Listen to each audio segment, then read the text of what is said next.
go. Number 1. So again, you know, one of the big questions is when you do substitution, what do you let u equal? So I'm going to let u equal x squared plus 5, and then du is 2x dx. And so I'm lucky. I was really, really nice to you for the first problem, right? So this thing becomes integral u cubed du, right? So I get 1/4 u to the 4th plus c, 1/4 x squared plus 5 to the 4th plus c. Hey, show of hands, how many people got that one? All right. We're doing okay. All right, number 2. This one, not so lucky. I have u equals, what'd you guys do? Okay. And so du is 2 dx. I have the dx. I need the 2, right? So what I get is I get 1/2. That puts the 2 in there. And now I have something and I have du. What is the something that we have? We have u to what power? I mean, you could write it as 1 over u to the 6th, right? But how do I want to write it? U to the negative 6. That's right, Mike. So then we get u to the negative 5. I have the 1/2 already out front. What else do I have to put out front to make it work when I take the antiderivative? Almost, yeah. Negative 1/5 would do it, right? Because now when I take the derivative, I'll be back where I started. I need to put plus c. So my final answer is negative 1/10, 1 plus 2x to the negative 5th power plus c. So that's that one. All right, number 3. Now we have trigonometry going on. See if this throws anybody. Shouldn't. Although the thing that gets me is the negative sign. Do I need a negative sign or not for this one? Let's see. U equals 5x plus 14. Du is 5 dx. Right? So what happens now? I'm integrating what? Make your substitution. What are you going to put? We need to put a 1/5, right? Sine of u du. Okay, guys, do I need a negative or not? Yes, because the derivative of cosine is what? Negative sign. So I do need a negative. So the final answer would be negative 1/5 cosine of 5x plus 14 plus c. One of the things that cracks me up is to think about the fact that on Wednesday I went through 3 problems just like this and spent 20 minutes easily. And we just did them in 3 minutes. You guys follow? I mean, that just kind of shows what happens. You guys do a little homework, a little group work. We're making some progress now. Here we go, number 4. Did you guys get this one? How'd you do it?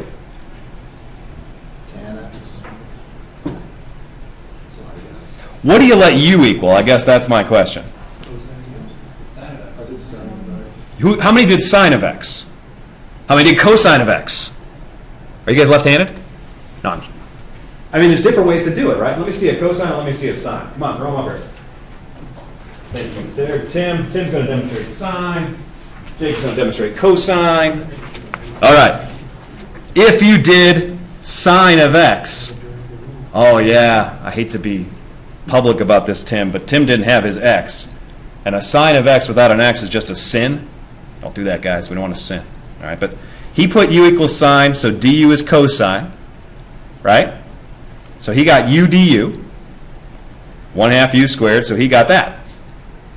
Now, Jacob did it. Jacob said, no, I'm going to let u equal cosine x. But then what's du if you do that? What's du if you do it that way? Negative sine of x, right? So let me fix one thing. Negative sine of x. How does that change the final answer? Well, do we have negative sine of x dx? We don't have that. I'm going to write it a little bit bigger than Jacob, okay? So when you have this, what are we going to have to write if we're doing it the cosine x way? You see? That's going to become u. What are we going to have to do if we do it this way? Multiply by a negative. So we get negative u du. Does this make sense? So you get negative 1/2 u squared du. And what does u equal? The way Jacob did this? Cosine squared. So the final answer, if I just put the negative sign here, I think we have it. Negative cosine squared of x over 2 plus c. But wait a minute. Is that the same answer we had last time? So Tim got 1/2 sine squared x plus c. How many got that one? 1/2 sine squared x plus c. Okay. Jacob got negative 1/2 cosine squared x plus c. How many got that one? Who's right? What do you mean both? How could they both be right? You could take the derivative of either one and you get the answer? I guess we could always check, right? We could check. And if you check and you use the chain rule, that's correct. They are both correct. But I think you might remember me telling you something. And that was, we skipped something called the mean value theorem. And the mean value theorem, if we cover that, which we will next week actually, I think it's Monday's lesson. The mean value theorem implies, among other things, that if you have two antiderivatives, they have to be basically the same, except for they differ by a constant. So this is, I think, worth mentioning. Here, let me take out a calculator. And we need to graph these. Or did you guys already graph these? Did anyone graph these, sine squared or cosine? No? All right, so let me go ahead and graph them. So the first answer, well, let me see. Oh, I got to be careful here. I got to turn off that stat plot. Okay. Let me just jump in and throw the first one down. So Tim had 1/2, I'll just write 0.5 sine, well, how do you write sine squared of x? What you need to do is you need to say 0.5 times open parentheses sine of x, and then close parentheses twice, and now I'll square it. Does that make sense? That's 1/2 sine squared. That's, whose answer was that? That's Tim's answer. Okay. And then, on the same graph, we're going to graph Jacob's. Negative 0.5 times, open parentheses, cosine of x, close parentheses twice, square that. I want to graph them. See if I get the same thing. I'm going to hit zoom standard. Here I go. Oh, it was a stupid thing to do, zoom standard. I can't see it. Well, maybe I should just zoom in. What's my mode? Let me check that. Maybe I'm in degrees. No, I'm in radians. All right, let's try zooming in. There. Oh, look at that. So what do you see? Are they the same answer? There's a constant difference.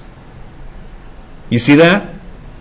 The top one is the sine squared. The bottom one is the negative 1/2 cosine squared. They're both waves, and they differ by a constant. That's what we're talking about when we talk about plus c. But how could they really be the same? I can see it graphically. I could check it numerically, but I really want to understand it algebraically. So let's look at the paper again, maybe. Here. Thanks, guys. If we have...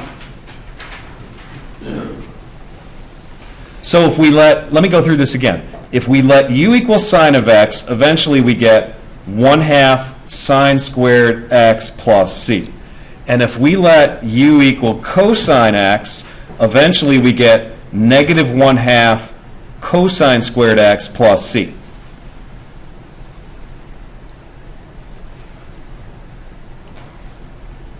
And the question is, well, are they equal? Are they equal? Well, let me call this constant number 1 and let me call this constant number 2. And if they were equal, you could subtract c1 from both sides, and you could add the 1/2 cosine squared x to both sides, and you could get this: 1/2 sine squared x plus 1/2 cosine squared x. The question is, does it equal some other constant, whatever c2 minus c1 equals? That's the question. Why? Who said that? Devin? What? No. Who said that? 1/2. What are you talking about? Why? That's right. If you look at this, I thought it was you. You see that? Sine squared plus cosine squared, that always equals what? I don't care what x is, that always equals 1. And that's why the graphs differ by a constant. Because, yes, this is a constant. So it works. Like you said, it's just 1/2. So what is c2 minus c1? It's a half. And that's why it works. So one of the nice things about this exercise is you may have an answer. The back of the book may have a very different looking answer, and you might be right. How do you know? Well, you can check it graphically the way I did, and that'll give you a hint, and then you can prove it's correct if you're able to come up with some identity, like Devin came up with that. Sine squared plus cosine squared is 1. You guys follow that? So that's something to look for when you're doing the assignments, you know. I can't get the answer in the back, Stephanie, or whoever. Sometimes you have the right answer, and you don't know it. Okay? Here, number 5. U equals x squared plus 1. I think this one works out really nice. 2x dx. So what I do is I get 1/2 integral u to the 1/2 power du. So this is 1/2 times, it becomes u to the 3/2, so I put a 2/3 out front, plus c. How are we doing so far? Calculator's a little in the way. Oh, sorry about that. This okay? So we get 1/3 x squared plus 1 to the 3/2 power plus c. That's what I get. You guys follow? Okay. Good. Down to number 6.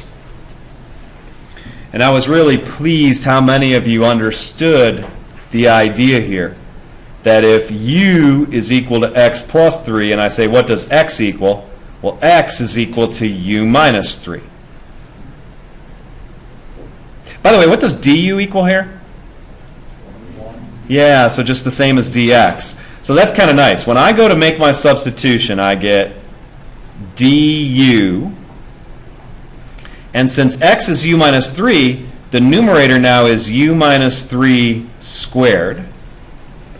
And the denominator is just the square root of u. Okay. And people wrote it out different ways, and people got stuck right around here sometimes. Let me go through the next step with you. I would do this. I would expand u minus 3 squared. It's u squared minus 6u plus 9.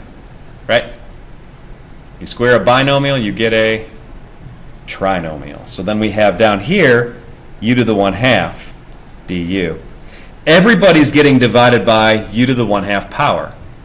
So I can write it as, see if this makes sense, u to the 3/2 power, because that's 2 minus a half is 3/2. You guys okay with that? Then minus 6u to the 1/2 power plus, this would be 9u to the negative 1/2 power. So this is the thing I have to integrate.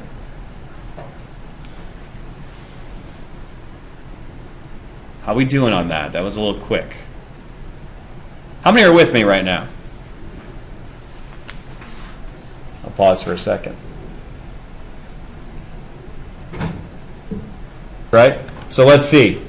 This is going to become u to the 5 halves, which means what do I put out front? 2/5. That's right, Katie. And then minus 6, this becomes u to the 3 halves, so I put a 2/3 out front. And then this plus 9, this becomes u to the 1/2, so I put a 2 out front, plus c.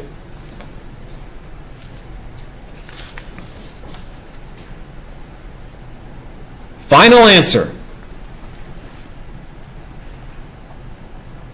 2/5. And then what do we have for u? U was x plus 3. So x plus 3 to the 5 halves power. Minus, now 2/3 of 6 would be 4. So 4 x plus 3 to the 3 halves power. Plus 18. I think the book would probably write square root of x plus 3 for that. And then plus c. That's your answer. So if your group got that, I mean, you should have a round of high fives going now if you and your group understands that one. Because if you understand that one, you can probably do anything in this homework.